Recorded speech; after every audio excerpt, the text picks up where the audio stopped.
Welcome to episode 111 of Black Belt Startup with Ferris. Thank you for tuning in. What's new in the world of entrepreneurship? Every July here in the US, we celebrate the freedoms that generations before us fought to preserve. But today, I want to talk about a different kind of independence, professional independence, because millions of very talented professionals spent decades depending on someone else to determine their income, their promotions, their schedule, their priorities, and sometimes even their own sense of worth.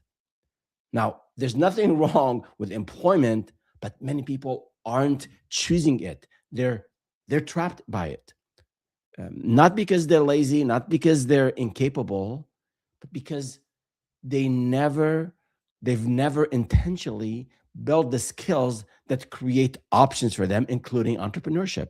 So today I want to cover what professional independence really means, what keeps people from achieving that independence, and the practical steps that you can begin taking right now. Now, before we jump in, as always, thank you for those who are following us on YouTube, on LinkedIn, uh, here joining us live, and then also for those who sent questions ahead of these live streams. So, if you have a question, if you have a challenge in your business, you're not sure how to plan to take the leap, you're thinking about the idea, you have a business idea, and you think it will help you and your family and achieve your goals, financial independence, building, being your own boss, all these dreams, all these goals that you have. If you have the idea, but you're not sure how to take that first step, let me know. I will give you hopefully a practical advice, and I'll send you a resource that will help you take that first step. If you're struggling, you've already started and you're struggling in acquiring clients, or if you've acquired clients and now you're struggling in retaining clients, let me know. I love to hear from you, and I also want to hear about your wins, small wins, big wins. You closed a small deal, someone made an introduction, you pitched, you demoed, you presented, you sent a proposal, you negotiated, you closed the deal. I want to hear about that as well. I want to share the great news with the community. So whether you're having a challenge, you're not sure how to start or how to grow, how to scale the business, or you are having some good wins, some wins, I'd love to hear from you. Leave me a comment here on YouTube. And if it's something a bit private, you haven't really told the universe that you are starting a business and you want to just send this to me privately, you can email me at info@startupwithferris.com. I read all these emails. I respond to them either on these live streams or I send you a personal response. But I'm here to help you. My mission is out after starting 7 businesses, growing 2 of them in the consulting space to 7 figures. And also, we've grown one company, Enor, a digital analytics company, to 8 figures. And then we sold it to Dentsu, the global media giant. My mission is to help entrepreneurs start a business on solid ground and grow and scale with less pain, less issues, less challenges. At least you'll hear the mistakes I've gone through and that I want you to avoid. So don't hesitate to reach out and let me know if you have any questions, any comments. Again, during this live stream, for those of you who are watching or listening live, and then for those who are watching later or listening later, let me know. I'm here to help you out. So let's step on the mat. And I want to talk about the 6 things, the 6 beliefs, habits, roadblocks that I want you to declare independence from. So, what's the first one? I want you to declare independence from waiting until you are ready. Now, for those of you who maybe just joined or you're still not sure about what professional independence really means, let me just elaborate on this just a little bit before I jump into this misconception of waiting until you're ready. When I say professional independence, I'm not saying you'll be escaping work. I'm not saying you're escaping your boss. You might have an awful job. Unfortunately, you're in a situation where You're stuck in this mundane job that you don't like. You're not learning. You don't have supportive team members or a supportive manager. You have a, you're trying to escape your boss. This could be the reality today, but I'm not talking about this concept that you often hear on YouTube, on social media. Do this, do this thing, or do these 3 things, or these 7 things, and you will have financial freedom and financial independence. In the next 2 months, you'll be generating $20,000 a month of consulting while you're only working 2 hours a day. I'm not that. This is the wrong channel. If that's what you're looking for, this is definitely the wrong channel, and I'm the wrong guy for you. But what I want you to think about when we think about professional independence, it means I want you to increase your options. I want you to have multiple ways to earn income. I want you to build skills that people will pay you for willingly, and establishing that confidence that when things and circumstances change around us, that you can adapt. That is the freedom I'm talking about. Entrepreneurship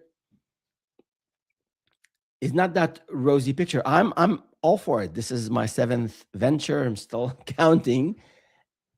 But entrepreneurship requires a lot of work. So if you're escaping hard work, if you're escaping challenges, entrepreneurship is not the option for you, because it's very challenging. Entrepreneurship is 5 times harder than most people think it's going to take them. But it is this idea that I have a bit more control over what I'm building. I have a bit more control over where I want to take this ship. I have a bit more control about the future for my family, that I can hire people and build an amazing culture and have these lifelong relationships with the team that will help me get to 6 figures, to 7 figures, to 8 figures. It is this mindset that you'll have options later. Later, you can have more free time. As you grow to 6 figures and 7 figures, you'll have options where you can bring in people, you can delegate, you can enjoy more time with the family and friends and just more leisure time. But initially, if you're escaping the 9 to 5, thinking that you can be your own boss working 4 hours a day, it's a big disservice, especially for our younger audience. Uh, Hard work is what will get you to where you want to go in place. If you in this world, if you are planning on achieving big things, hard work, skills, and sacrifice is what will get you there. A little bit of passion doesn't hurt, but it's not all about passion. It's about picking up skills, about reinventing ourselves. It's about identifying problems that people have, and then working really hard to solving these problems, and then establishing a name for yourself in the market that people will come back to you for more business and will refer people to you. So this concept of financial independence or professional independence, it's again not just about escaping a bad day at work, or escaping a horrible boss, or about working 4 hours a week. This is not financial independence. This is not professional independence. Someone is selling you a bag of goods. if and unfortunately, it is all over YouTube. It's all over social media. But that's not reality. I've lived in Silicon Valley now for close to 30 years, and I've met many founders. Many have established their businesses. Many have failed a lot, like I did initially on a couple of initiatives. Struggled really hard for the first couple of years, but then you speak with these founders who established 8 figures company, who have exits in the hundreds of millions of dollars, and those who have built something worthwhile. I haven't come across one that who has done it working 4 hours a week. Only on YouTube you can become a millionaire working 4 hours a week. Trust me, this is not real life. This is not reality. So with that, let's jump back into those 6 beliefs and roadblocks, habits that I want you to declare independence from. And the first one is waiting until you are ready. And that's, I want you to be ready. I want you to have skills, as I said earlier. I want you to do some planning. I don't want you to wait 6 months to develop a 100-page business plan. No. Reading, planning, training, watching YouTube videos, that's all great. Buying a course, that's all fine. Learn for a while.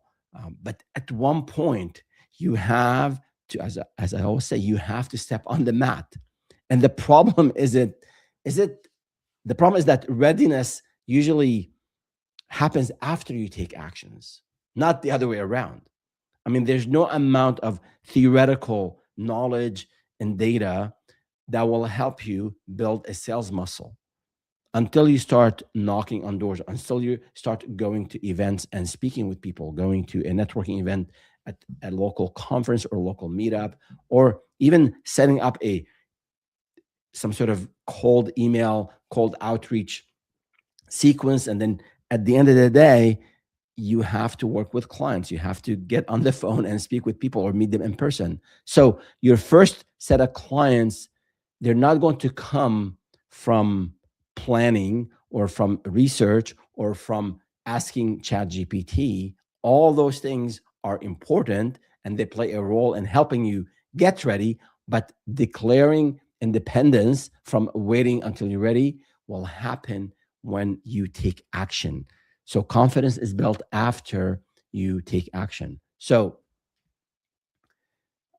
a quote I recently, I'm trying to remember which book I read that from. I think it was in Hidden Potential by Adam Grant. He says there are different types of courage that we need to have when we are reinventing ourselves and when we're doing, we want to establish big things. And he says, putting yourself in the ring before you're ready, that is really important. And second, the second type of courage, and that's really important, especially for new founders who struggle with sales and marketing, like I did. I didn't know. I never sold to a small business owner. Never had to go and sell a $1,000 project to a business owner and having to go and visit this person 5 times to get them to sign a deal and pay me $100 down payment. I had to do it. I had to learn it. So those of you who are struggling in taking that step and going out and speaking with people, or just you're new to marketing and there's so many ways you can market the business, I get it. What Adam Grant said in his book, he said the second type of courage is to make more mistakes than others make attempts. So think about it. Making mistakes in business, in martial arts, in a hobby that you're developing, all that's part of learning. If when I go to practice, even now after decades of martial arts, and I go on the mat and I am a 4th-degree black belt in Aikido. For those of you who follow the channel, you know that. And when I go and train, we have our senior teacher, the teacher of teachers, Shihan. He comes around and said, Ferris, you're not moving your center enough. You're using too much power.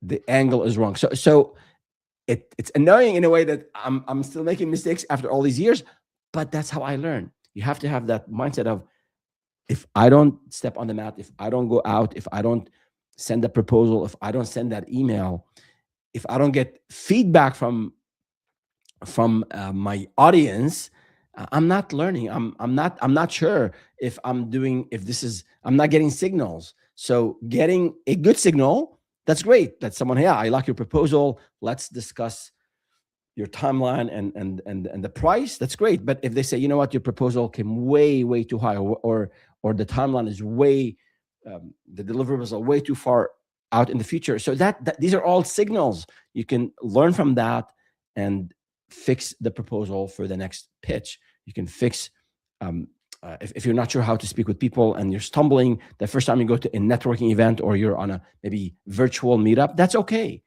But you got to practice. If you don't practice, if you don't have this deliberate practice, you will not build those muscles. That readiness muscle happens with action before it happens. It doesn't happen in planning. So again, for those of you who are just joining now live, uh, I'm covering the 6 habits or the 6 mindsets or the 6 roadblocks that I want you to declare the independence from. And the first one was on waiting till you are ready, until you're ready. You have to take actions. You have to a little bit of preparation, a little bit of planning, but not waiting months till my 100-page business plan is ready before I take that first action. Readiness happens with you taking the steps. So that is, let me see if we have any comments or any questions. Again, and don't hesitate to leave your question or comment.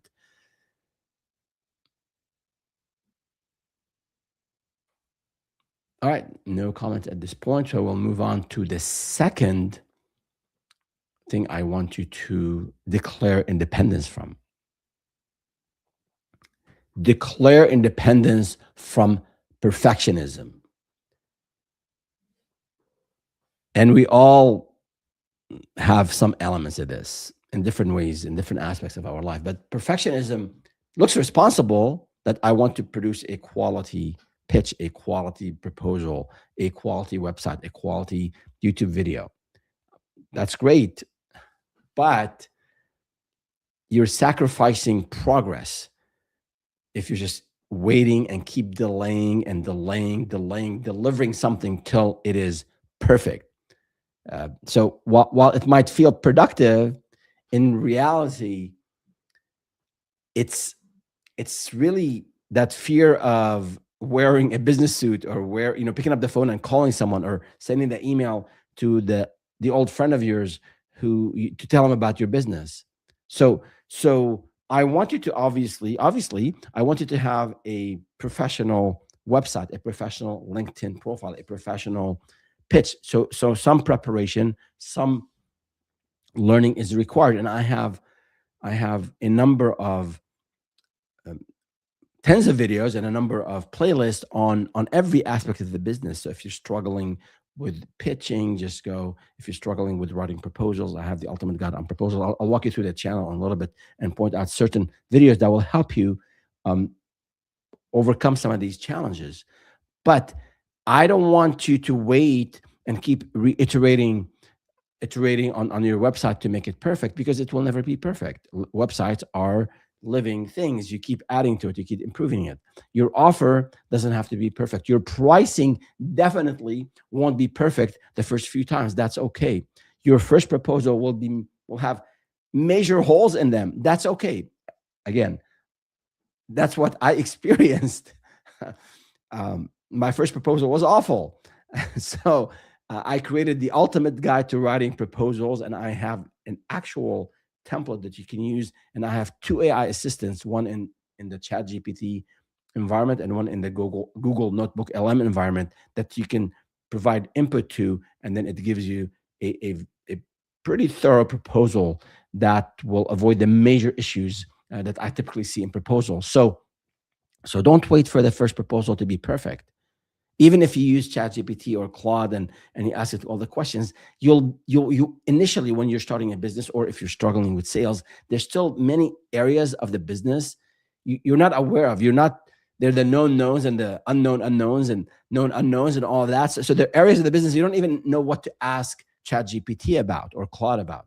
So improvements again in here, in this if you suffer from this the perfectionism, you really have to ship before things are final, or because they're perfect. Don't be sloppy. Don't take my words out of context. I do want you to give it your best to make sure what you're putting together is professional.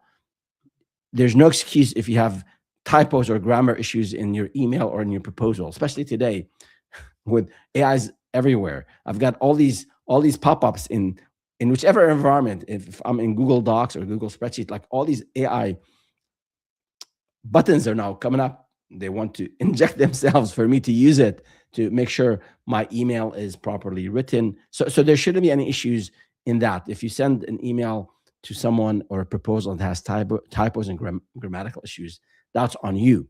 But once you've developed it, you run it through AI, proofread it, all that good stuff, then send a proposal. As I said, your pricing, your timeline, the way maybe you scope the project will have gaps, but you'll get signals.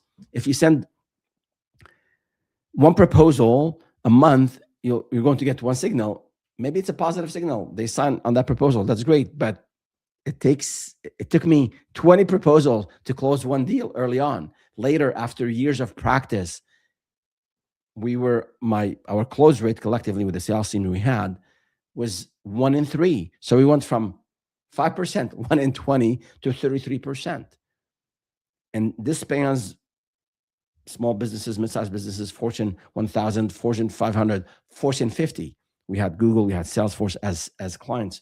Those were in the Fortune, I think they were part of the Fortune 10 at one point. So you get practice, you practice, and you get signals from the industry, from your clients about what you're pitching, what you're proposing, and then you can take that and improve the next one. That is really the core of today's session is on collecting, on taking actions, and then getting feedback, and then acting on that feedback. That's how we improve.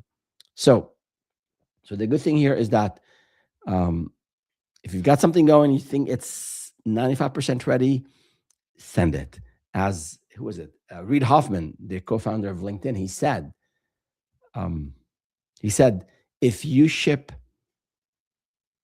if you're not ashamed of your first release of your product, then you've shipped too late. So if you think it's perfect, that means you've been perfecting this product. Same thing applies to services, to consulting.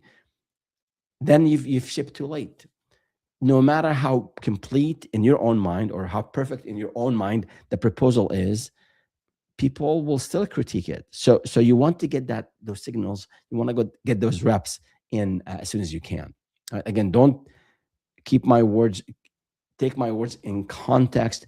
I want you to do some preparation, some planning, use AI, use the tools I provide, use the assets I have, but then don't wait for this to be perfect. You have to build that muscle of not waiting for perfectionism and acting a little bit before you're ready. And I there's a story that, what was his name? Adam Lyons, I believe. Yeah, Adam Lyons, who had this great business idea, but he didn't have any capital, no funding. And he wanted to really, he believed in the idea. So instead of waiting for introduction or for permissions, he started to email people. And he emailed Mark Cuban. And the hook said, "Are you ready to disrupt the insurance industry?" So that was the catchy subject line. And then Mark followed up with him, invested. The company eventually reached, it was a unicorn, I believe. It reached over $1 billion in valuation. So what's the worst thing that could happen? They don't open the email. They say no. I was listening to a book called Super Founders recently. I just finished it. And one of a founder who built several companies, including one unicorn, $1 billion company, and he's now an investor. And he says he reads every email he gets. Highly accomplished founder and highly accomplished investor. He said, I read every email. And he said, if the founder who sent this email, if they've done their due diligence, they understand the industries I invest in, they understand the type of companies I invest in, and they understand my preferences, which is available through following this person on LinkedIn and see what he published. If someone has done that, I always reply, and more often than not, I meet with them. I get on a call with them to understand what is it that they have to offer, and if it's something I want to invest in. But if someone sends this cold, generic email, "Hello there, I have this best idea since butter and sliced bread, and I want you to invest in it," he said, I won't reply to those. Those people just are lazy. So the idea here is that don't wait for things to be perfect. Act on what you have, whether it's a proposal, whether it's a pitch, whether it's a marketing campaign, whether it's a website, whether it's a LinkedIn profile, a YouTube video. You have to put in the reps. So that is the second point that I want you to declare independence from. The third point is on, it's a bit more tactical, but it has to do with the mindset, with again, with action. It's, I want you to declare independence from the fear of selling. Now, I speak with 2 to 3 founders every week on the average. And I go to events, and a lot of founders approach me, and I get comments on the YouTube channel, on the videos, and on LinkedIn. And a lot of founders who start consulting businesses, they come from technical backgrounds. Some of them are on their own, some of them have co-founders, but depending on what stat you look at, but anywhere 60 to 70% of founders who start a business don't have a technical background in consulting. That is, they don't have a sales and marketing background. They're technical. They know their space. They know HR, they know IT, they know financial services, they know home care, whatever consulting you're doing. So they start a business, they're very good at what they do, but they have very little or zero background in marketing and in selling. And they think just because they're great at what they do, business will come their way. And I've seen this more often than I can remember, but they spend a lot of time, this type of founders, they spend a lot of time perfecting their website. Go back to that second point I just mentioned. They spend a lot of time on the LinkedIn profile, business card. All these are good to have, but that will not bring you sales.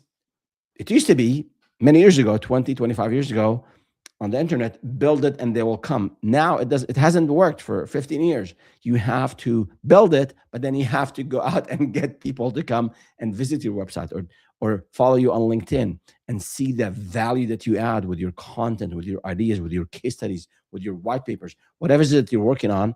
People have, oh, this person is an authority in HR. This person is really useful in media and marketing. Again, whatever consulting area that you're in workflow automation, in implementing AI for our sales processes. So the technical skill itself, the domain knowledge that you have, it's a prerequisite. If you want to be a consultant, you have to have you have to have the know-how.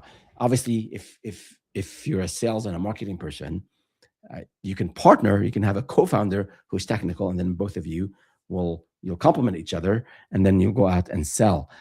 But if you are a technical founder, or maybe two co-founders, one is really strong in operations, one is in back office, one is very strong in the technical area of the business, but none of you haven't done sales yet, like me and my co-founder early on, you have to build the sales muscle.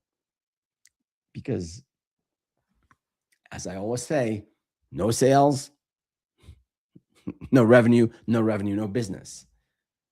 And unfortunately, the survival rate and the success rate of businesses is very low, and that discourages people.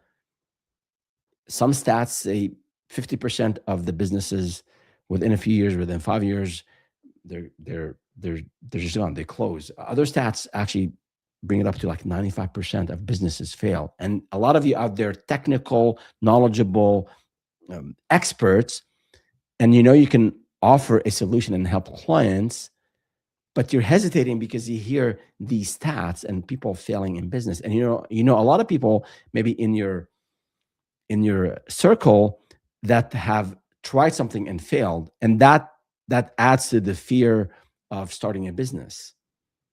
But a lot of these failures happen because people did not do what they were supposed to be doing. Of course, there are external factors. Sometimes it's regulation, sometimes it's something like a pandemic, sometimes it's shifts in the markets, technology disruptions.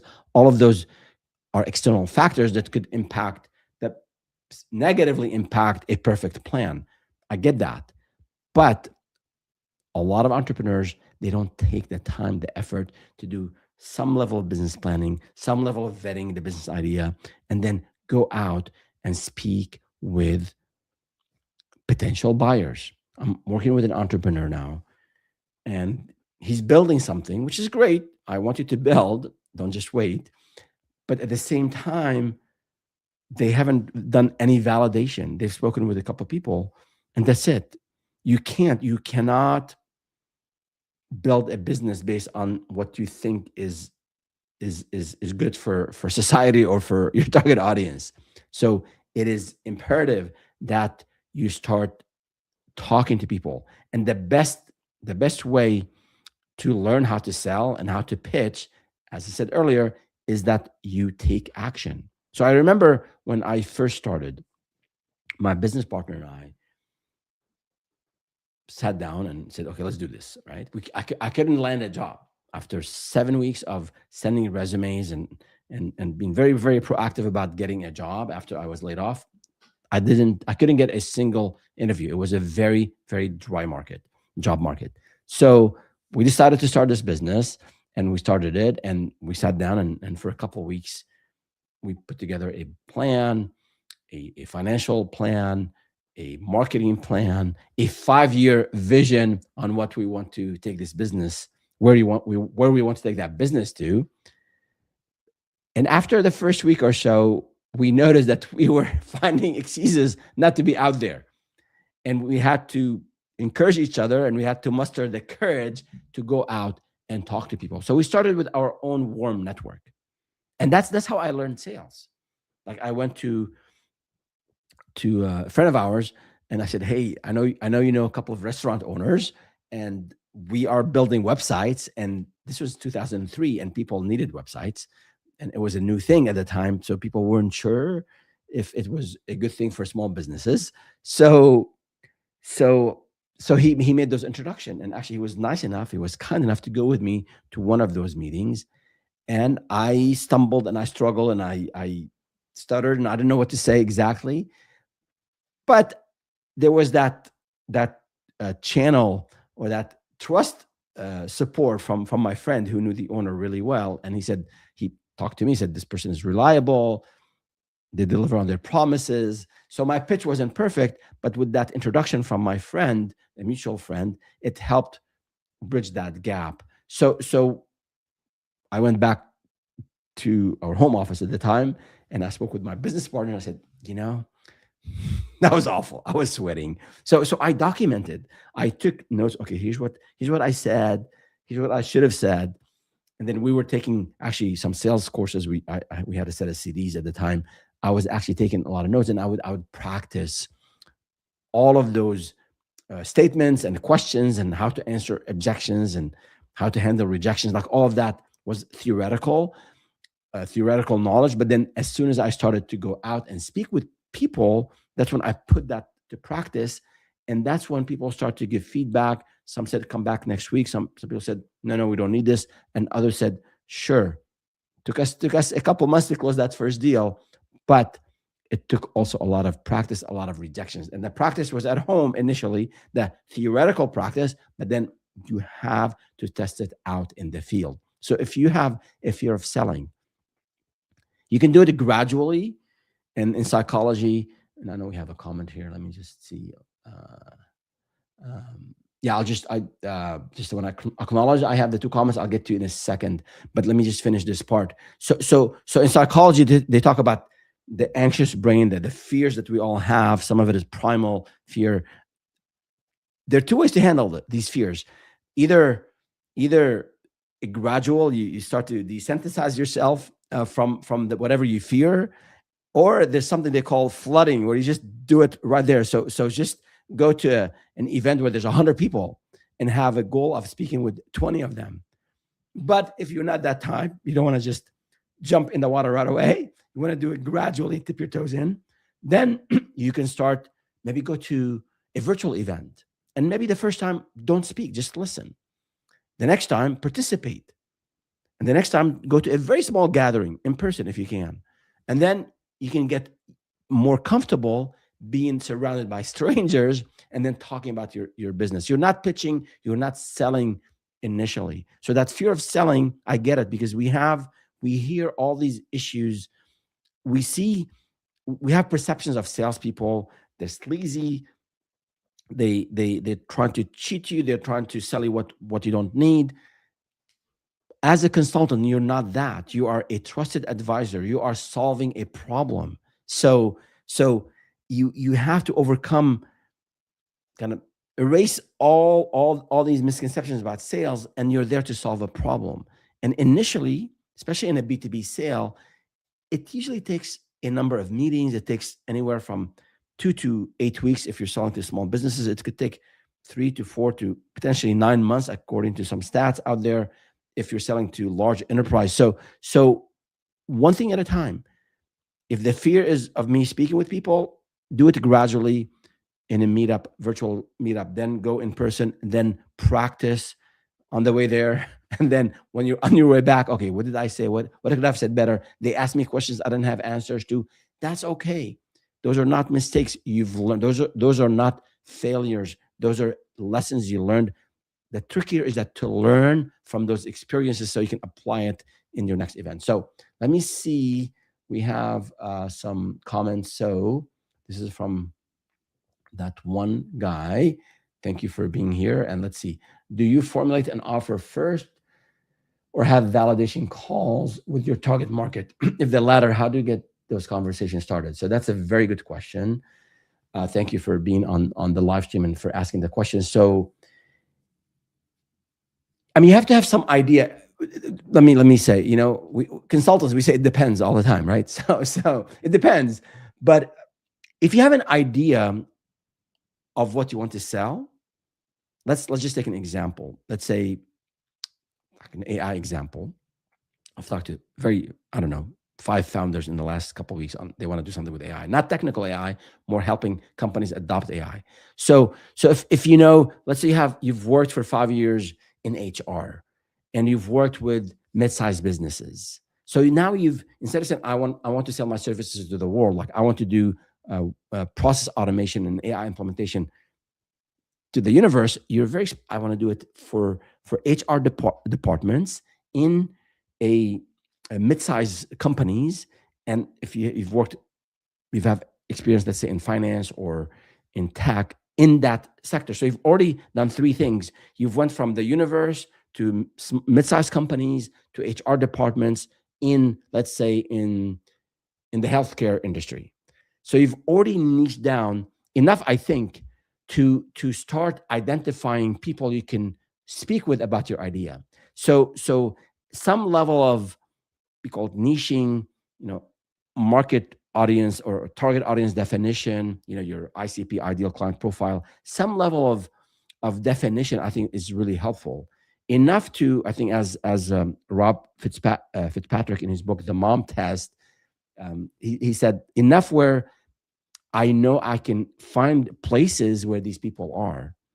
So if you're selling fitness, I think that example he's in his book, to, let's say you want to go after sort of offer a premium service in wellness, potentially you can subscribe to a fancy gym somewhere in the fancy part of town and go there for a month, and then you can meet people and start those conversations. So I think some level of definition is required initially, and then you can start that validation calls or emails. And I have a full video on a 10-step system to validate an idea, and I believe the last week's live stream was on, like, don't go to people and say, do you think this is a great idea?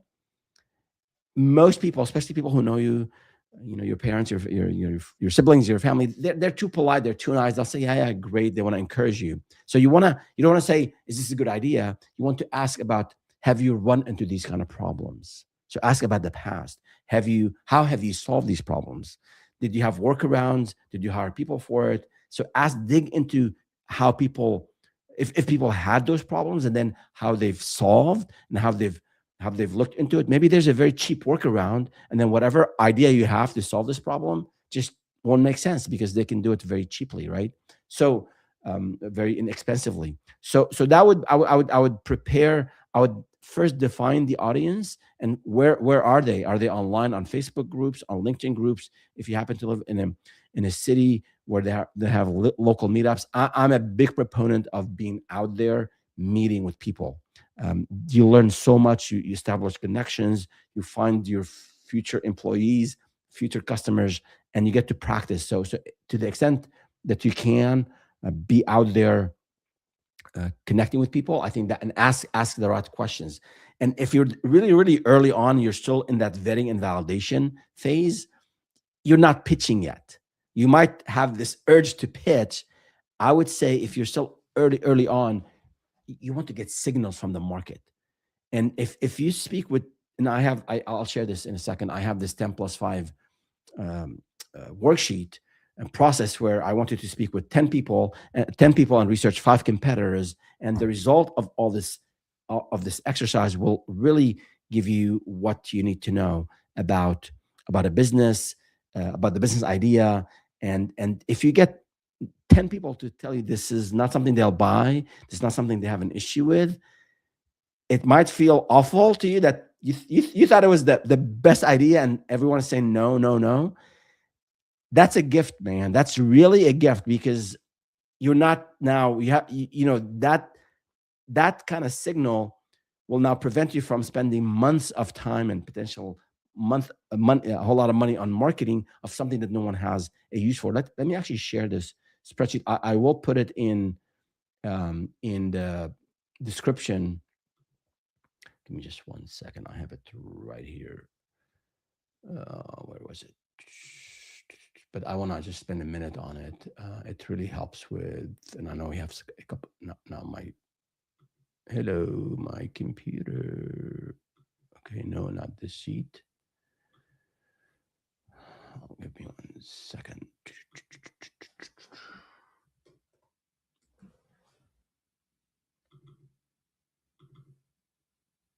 Okay, does it show? It doesn't show. Let me share. Sorry, just 1 second here. I thought I had it shared. It's not, but it's right here. You should be able to see it right now. Yeah, so make it a bit bigger right here. So in this spreadsheet, and I'll include the description I'll include the link in the description of the show right here. So talk to 10 people, you can, friends, colleagues, ex-colleagues, roommates, you name it. Just list the people. And do you have a need for this? Have you hired someone to fix it for you? And then I have some sample data. I think we use an IT. I use an IT example in there. And then also that you do the same thing, research 5 competitors, check out their social profile, check out their website, reviews, all of that good stuff. So, and here I have a tab on weak questions and better questions. So again, don't say, do you think this is a good idea? Would you pay for this? All these are, does this sound valuable? Should I offer this service? These are all weak questions. Again, thanks to Rob Fitzpatrick in his book that I read recently, kind of helped me fine tune some of the ways I recommend to founders, but ask better questions here about the past, about issues they faced, how they solved them, and then take copious notes. So this is on validation. So I hope this answered your question. Back to, let's see, we have a couple other comments here before I go to the next point. This is from Raw Mosafi. Okay, so great stuff there. Thank you so much. A lot to learn. Who have been individual contributors or contractors wanting to slide into consulting. So the first question is, well, thank you for your comment. Developing the sales muscle. So, okay, I just talked about developing the sales muscle. So what I want you to do, Raw Mosafi, is once you identify the customer, the ideal customer profile, as I said earlier, zoom in on the industry, on the company size, on the type of people you want to meet with, find where these people are, and you have to find creative ways to connect with them. And then you just have to start start those conversations. So when I say the word pitch, some people, I don't know how to pitch. I'm not a salesperson. I'm a techie. It's a conversation starter. Okay. So that's on developing the sales muscle. The second problem here, okay, let me put it here, says, if the issue isn't the fear of sales, good. How to find these folks to talk to who are buyers. The ICPs for folks who want to do it all fully remote. This might be the lead gen problem. So that's a good point. How do you find your ideal client profile? And I have the ultimate guide to sell. Sorry, the ultimate guide. I have so many ultimate guides now. Crisscrossing. No, the ultimate guide to starting and consulting business. It's a like 50 plus minutes breaking all this stuff down. So check it out. I'll put the link in the description. But if you live in a city, in a town where you have events, local chamber of commerce, you have events, meetups, you have industry associations. Ideally, you find people, uh, HR managers where they meet. You have to identify your ICP, your ideal client profile, and then where do they congregate? So that's one thing. Now, if you're doing things virtually, and I covered that in the video, how do I connect with these people? You can do cold outreach. I'm not against cold outreach. Initially, if you're just starting out or if you're about to take the leap, I'm proponent of reaching out to your warm circle first.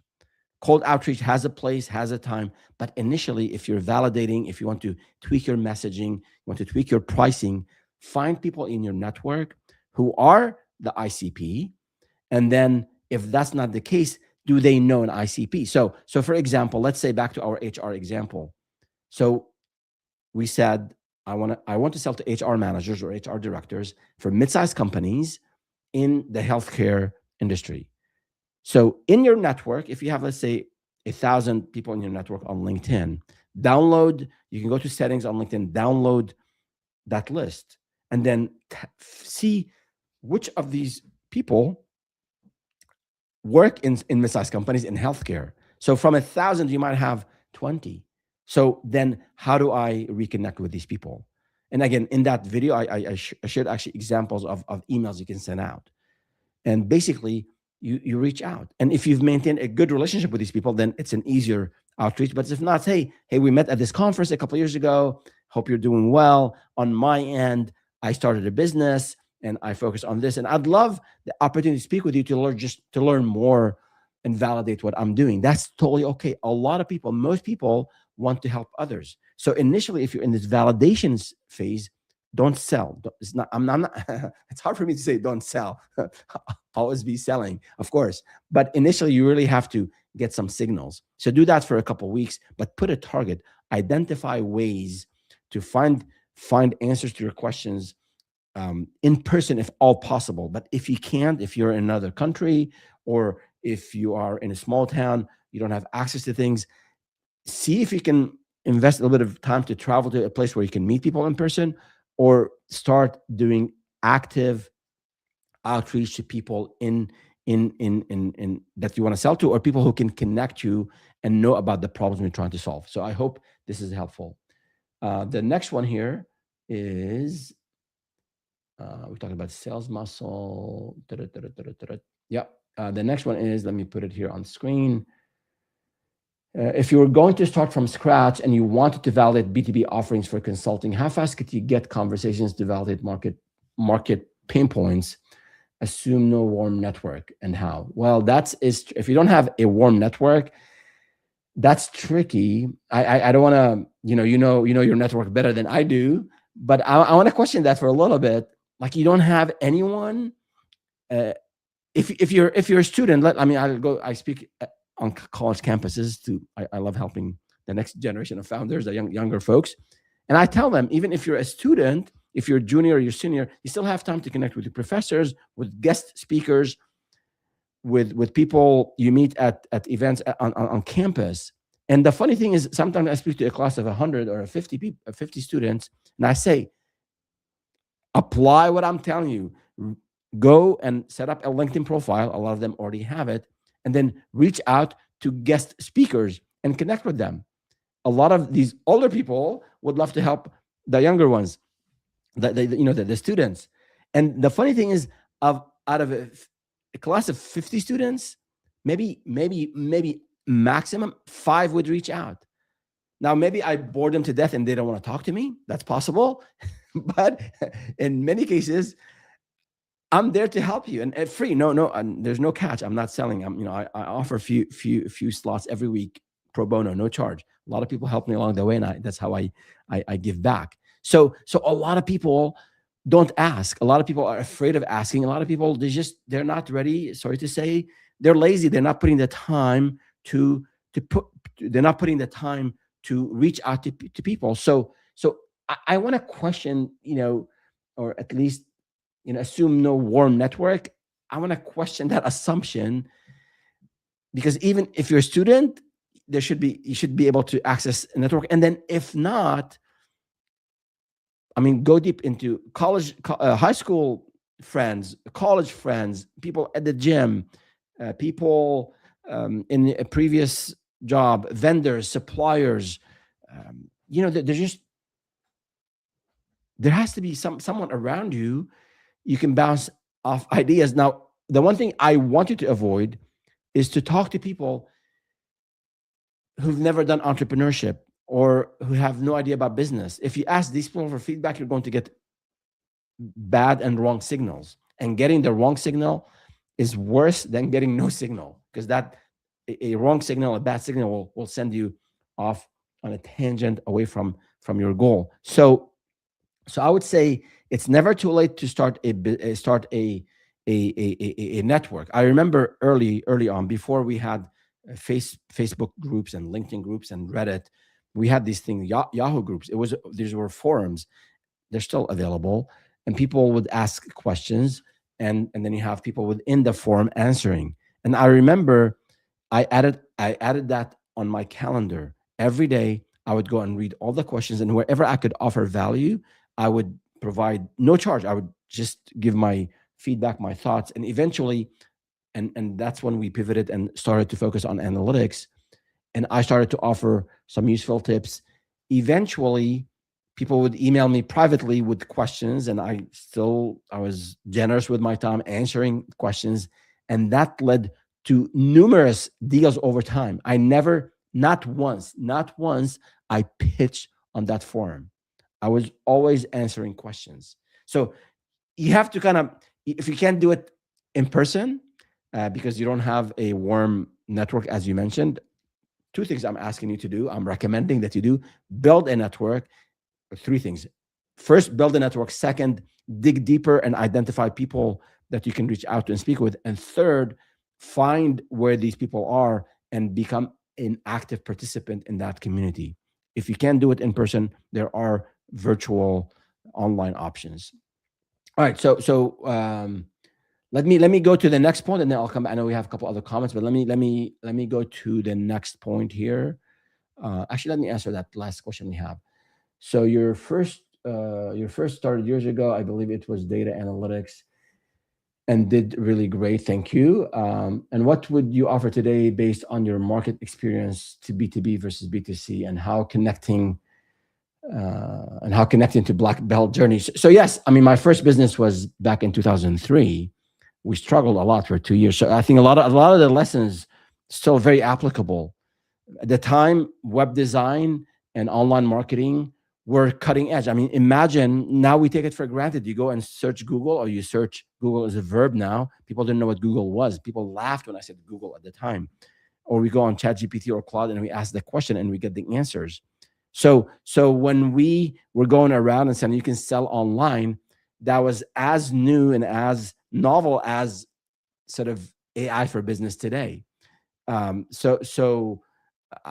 I struggle. I mean, I've said this on many videos. Initially, the first 2 years were really, really painful. Exhausted all my savings, but we figured it out. So initially, we were selling web design, online marketing. Later, a few years into it, we pivoted to analytics, and then dropped everything else and niched down on analytics, and became one of the Google certified partners. Later, became one of the top global partners. Eventually, we were the number one Google certified partners on analytics, on Google Analytics.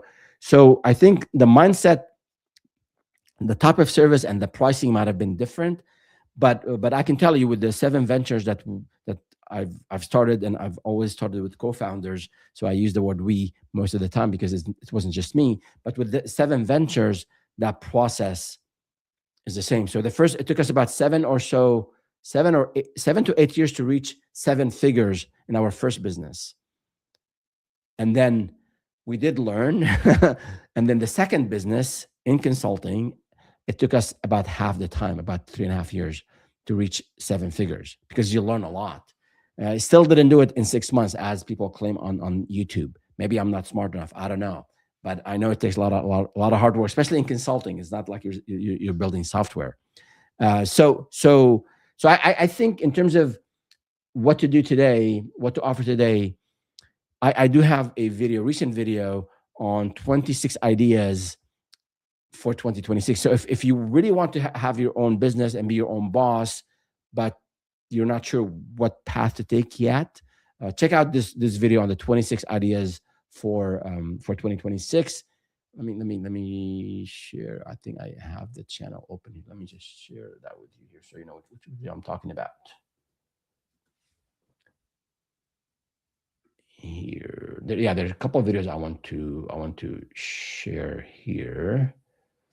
If you go to the channel at Startup with Ferris spelled like my first name, Feras.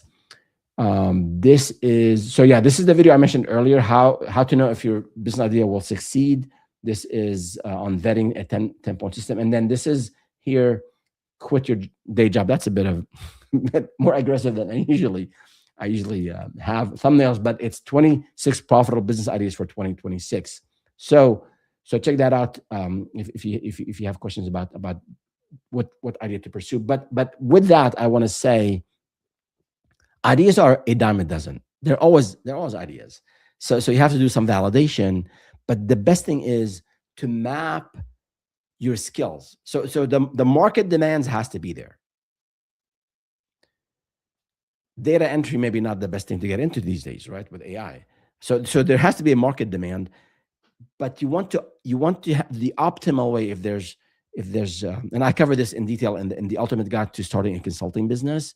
Think of it as a Venn diagram. There's what the market is looking for, the demand in the market, problems people have, and then the skills that you have to solve these problems, right? And then the third circle, and that's really important, people have to be willing to pay for this stuff. A lot of time people just are not willing to pay for it because they can solve the problem through a shortcut, or there's not enough pain or urgency for them. So I would say do a mapping of your skills, and I'll add a link in the description to like identifying your soft skills, your hard skills, and then mapping that to what problems you can solve, and then who is it that which group of the population has these problems, and then you want to reach out to them, because then you're not building software. I speak mostly on consulting and services. So people always need accountants. People always need IT consultants. People always can use process automation, and companies want to save money and make more money. They want to make more money. They want to save on cost. They want to improve employee satisfaction. They want to improve client satisfaction. These are always in demand. And that's what companies are for. They want to make money. They want to save on cost. They want to improve customer satisfaction. They want to improve employee satisfaction. So if you can tie the problem to one of these categories, then the way you're framing it, the way you're differentiating, that you can deliver maybe faster, or you can deliver cheaper, or you can deliver on time, and you're responsive, you are the go-to resource, you are reliable, you offer 24/7, whatever differentiates you. I think that's what you want to validate. In a consulting space, it's different than software, and if you're trying to disrupt healthcare, that's a different discussion altogether.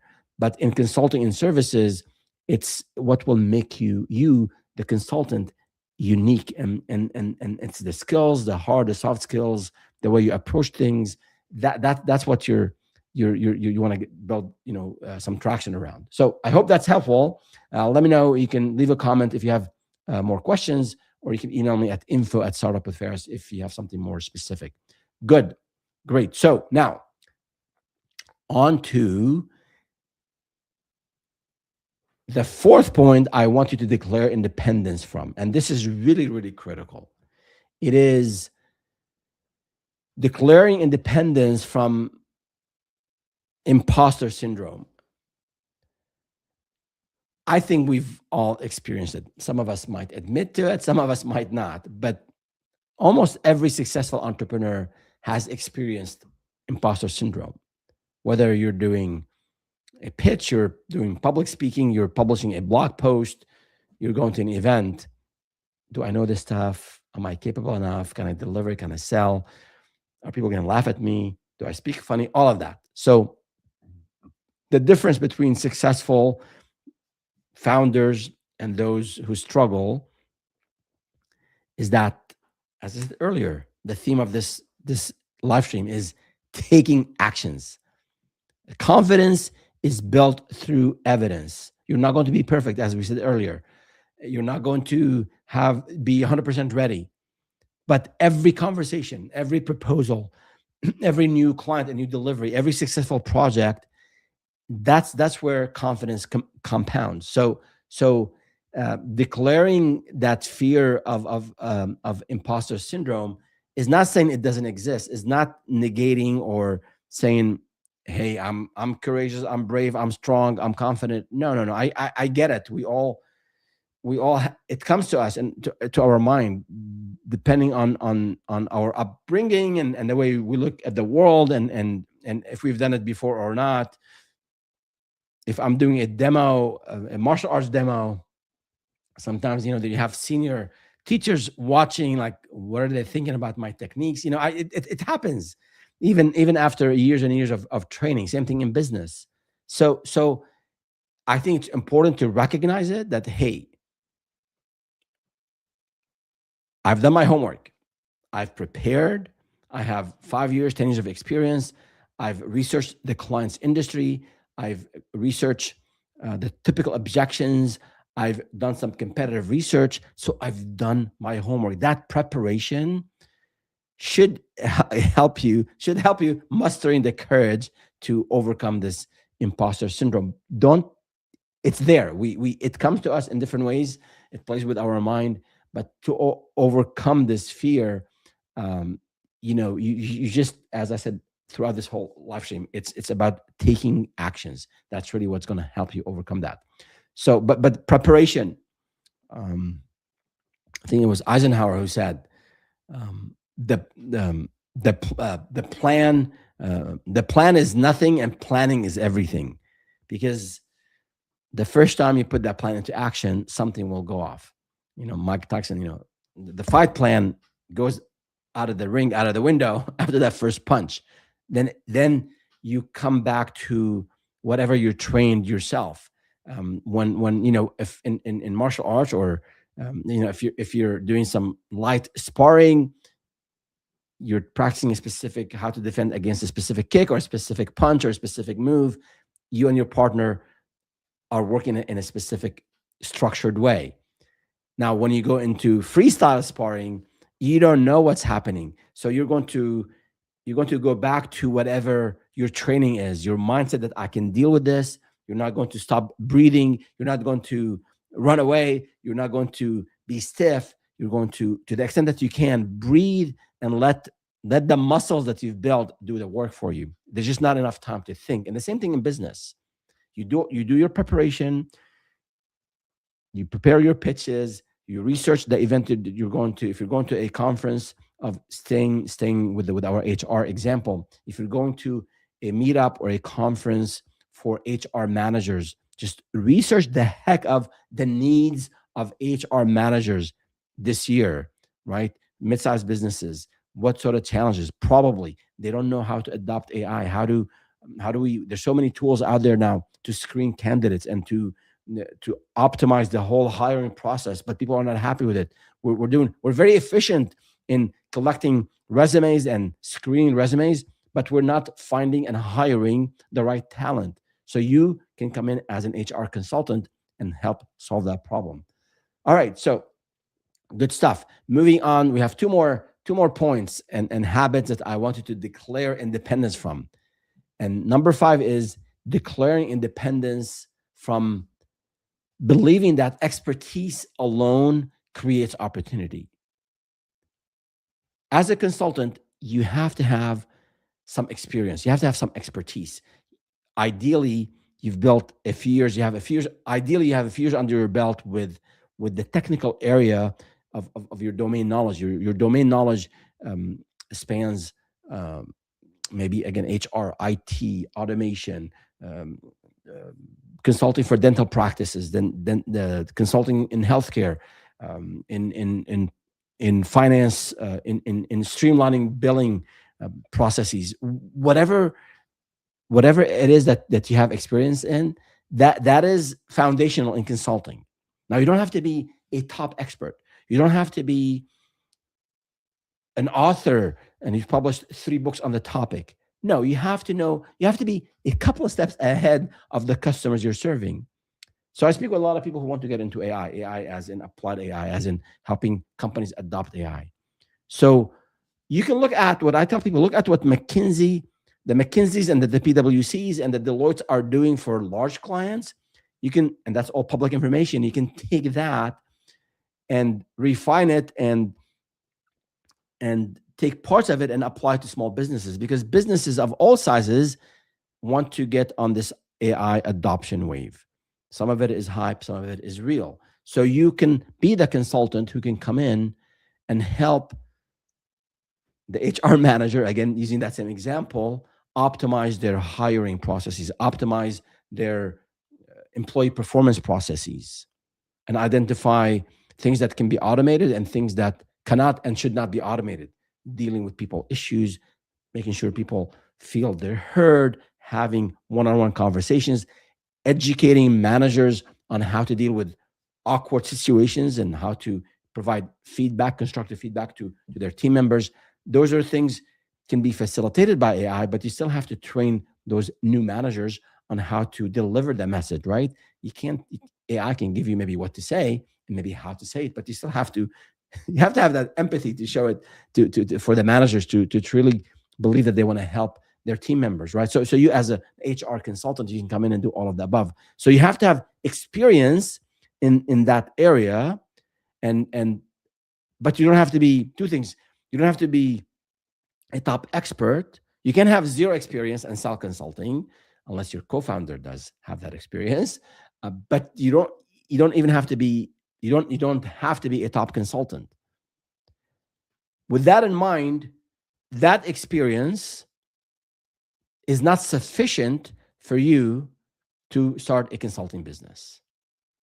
Now you have to put on the learning mindset or the learning hat and that beginner's mind, where I'm a top expert. I'm very good at what I do in HR consulting or IT consulting, but now I have to humble myself and learn how to speak the language of the client. So positioning and differentiating, and how to start doing the outreach, how to maybe I have a bit of a budget and I've exhausted all my warm outreach, and now I want to do a paid ad campaign. That's fine. At the right time, paid ads work really well. I want to maybe start going to larger conferences. I want to have an exhibit at a conference. So those things I wouldn't recommend day one. Day one, week one, month one, maybe the first couple months, a lot of one-on-one conversations. But later, with the experience and the expertise you have, the next thing is to learn marketing, networking, sales, client delivery, referrals. If you struggle with client delivery, I have this ultimate guide on service delivery. I think it's an hour and 4-minute video on just A to Z, how to do it from before, what we have to do before sale, before you close the deal. You have to do certain things before you close the deal for the delivery to go smooth.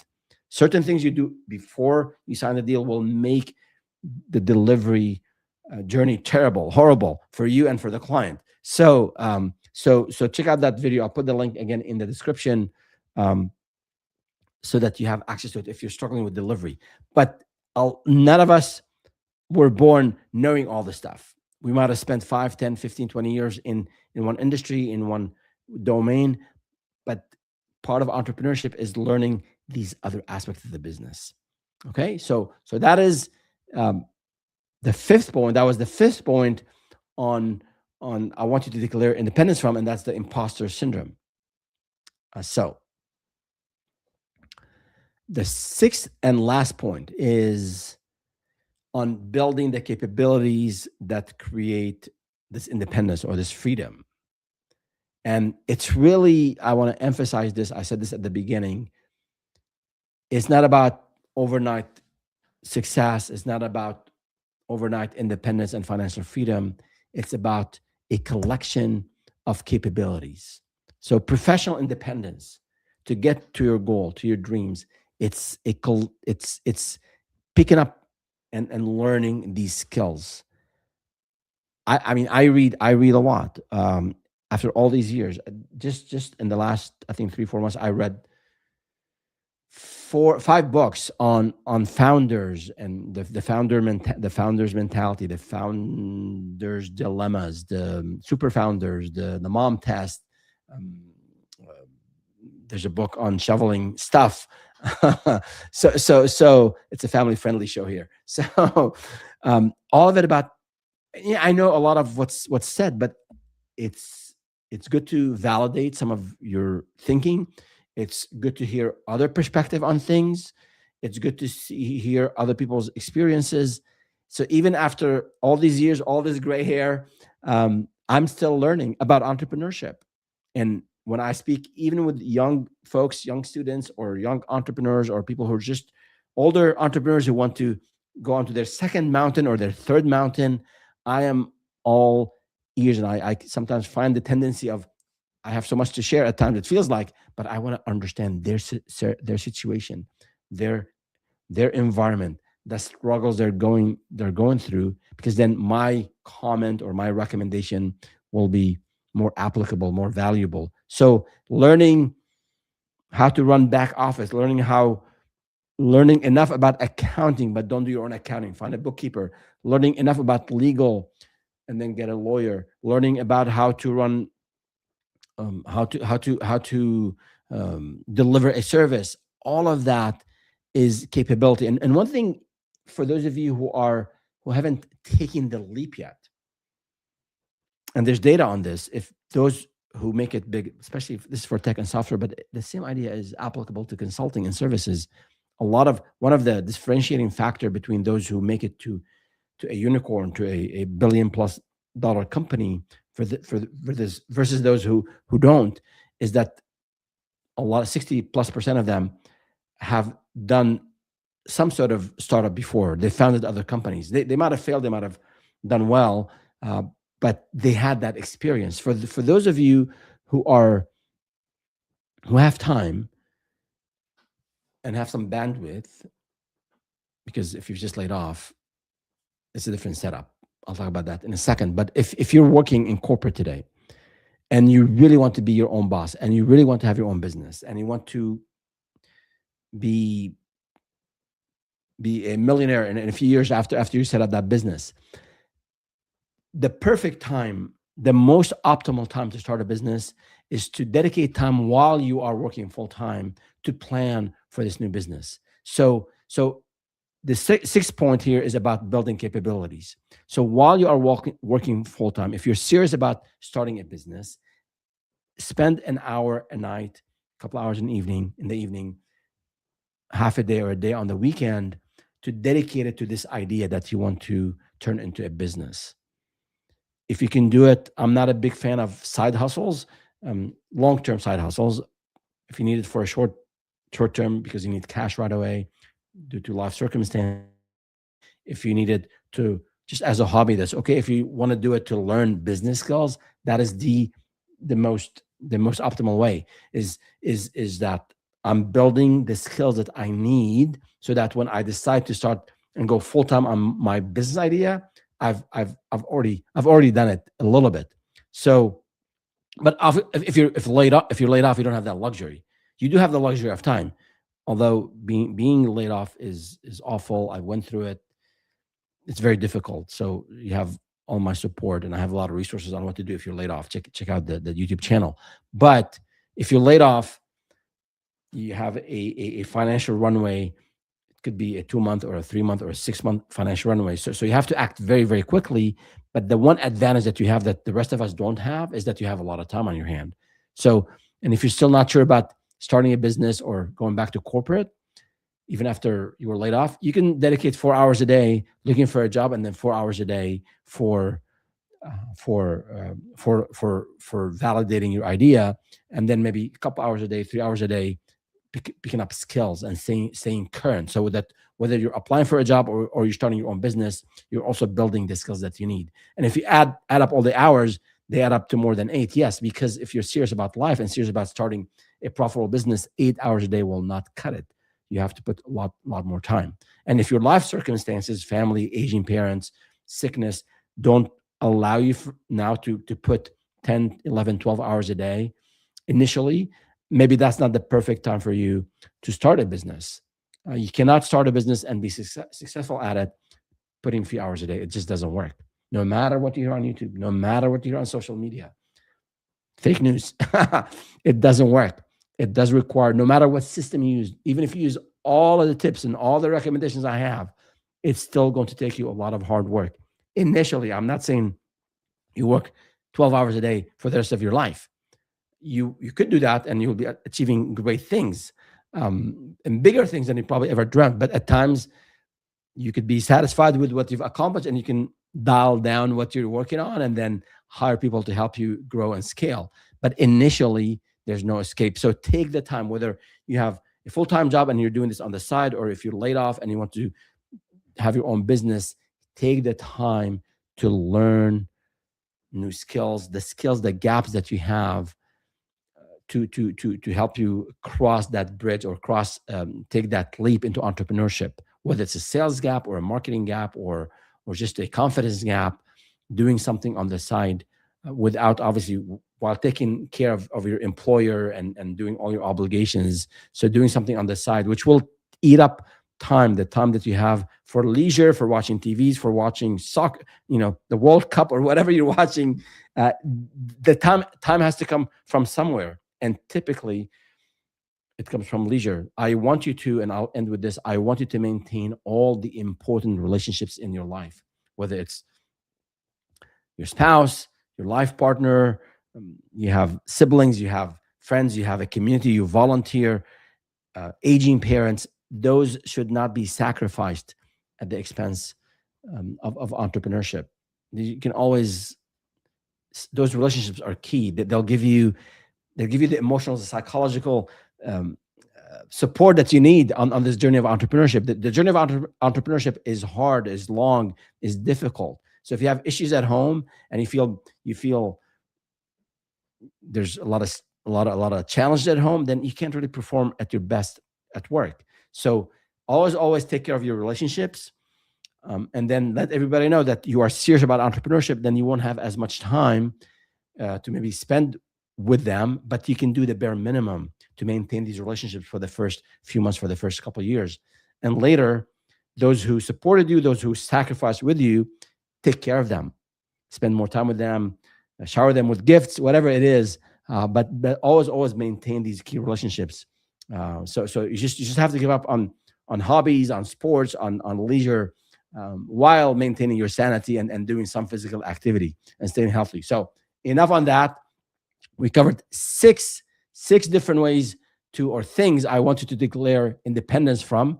We covered waiting until you're ready, perfectionism, needing permission, fears of selling, imposter syndrome, and then believing that expertise alone can create opportunities. And then the last but not least here, the one I just mentioned about building those capabilities. That's really what it takes. Skills and sacrifice is what's required. Passion is optional. All right. So if you have any questions, let me know. Leave a comment here. For those of you who've been on this live stream, thank you so much for being there. I appreciate a like, a share. If you're not a subscriber, subscribe to the channel.